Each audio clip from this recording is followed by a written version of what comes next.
Working the night shift at a local coffee shop was never glamorous, but it paid the bills. The Starbucks I worked at wasn't in a bustling area. It sat alone on the outskirts of town, surrounded by empty parking lots and a long stretch of road that felt endless at night. On most days, the hours crawled by, punctuated by the occasional customer or the sound of coffee machines humming in the background. But this night was different. It started as an ordinary shift. I clocked in at noon, ready for the usual rush of customers looking for their caffeine fix. The early hours flew by in a blur of orders and espresso shots, but by 5 p.m., things had slowed down. That's when I first noticed him. He walked in through the front door, a tall man with a scruffy beard and a worn-out hoodie. He didn't order anything.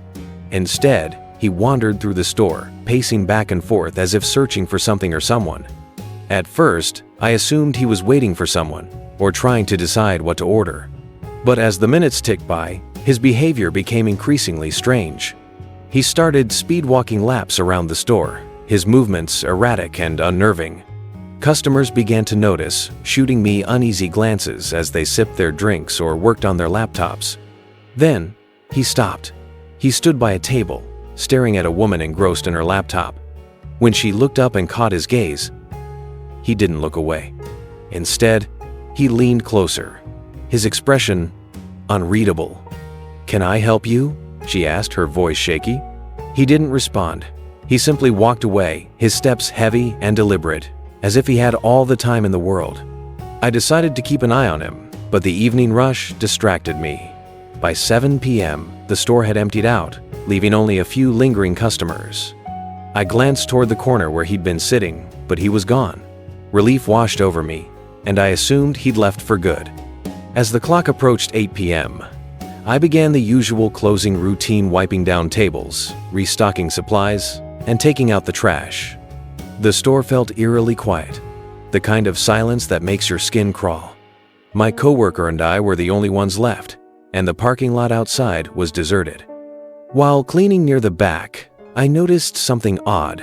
The bathroom door was closed. Normally, we kept them propped open after hours to signal that they were no longer in use. I walked over, hesitating for a moment before knocking. "Hello? We're closing soon," I called out. No response. I knocked again, louder this time. "Is anyone in there?" Still nothing. A chill ran down my spine. I turned to my coworker, who was stacking cups behind the counter. "Hey, did you see anyone go into the bathroom?" She shook her head. "No." I thought everyone left. We exchanged uneasy glances. I knocked one last time before grabbing the key to unlock the door. As I pushed it open, my heart raced, expecting the worst. But the bathroom was empty. I let out a shaky laugh, feeling foolish. Guess someone closed it on their way out. But just as I turned to leave, I heard Ida faint creak from the supply closet in the corner of the bathroom. My pulse quickened. The closet was too small for anyone to hide in, but the sound had been unmistakable. I opened the closet door, half expecting to find a mouse or some other explanation. It was empty. By the time I stepped out of the bathroom, I was thoroughly rattled. My coworker could see it on my face. "You okay?" "Yeah," I lied. "Just tired." We continued cleaning, trying to shake off the unease. By the time we finished, it was past 8:30 p.m., and we were ready to lock up. My coworker left first, hurrying to her car while I stayed behind to check that everything was secure. As I locked the front door, I glanced out into the parking lot. My coworker's car was gone, but something else caught my eye. A figure stood in the shadows near the edge of the lot. It was him, the man from earlier. He wasn't pacing anymore. He was just standing there, watching. I froze, my hand still on the lock. He didn't move. For a moment, I thought I was imagining things, but the faint glow of a street lamp illuminated his face just enough to erase any doubt. I quickly turned off the lights inside, hoping he'd think I'd left. But as I grabbed my bag and headed for the back exit, I heard it. Footsteps. They were slow, deliberate, and getting closer. My car was parked behind the building, but the thought of walking through the dark alley to get to it made my stomach churn. I considered calling the police but hesitated, not wanting to overreact. After all, he hadn't done anything. As I stepped outside, the cool night air hit me like a slap. The alley was empty, but the silence was deafening. I quickened my pace, clutching my bag tightly, my keys ready in my hand. The sound of my own footsteps echoed against the brick walls, masking any other noise. Then I heard it. A soft shuffle, like someone brushing against gravel. I turned sharply, but the alley was still empty. My breath came in shallow gasps as I reached my car, fumbling with the keys. That's when I saw him. He was standing at the other end of the alley, partially hidden in the shadows.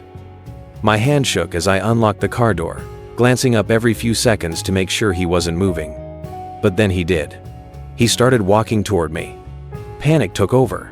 I threw myself into the driver's seat, locking the doors and starting the engine in one frantic motion. As I reversed out of the parking spot, he broke into a sprint. My tires screeched as I sped out of the alley, his figure growing smaller in the rearview mirror, but he didn't stop running. Even as I turned onto the main road, I could see him in the distance chasing after me.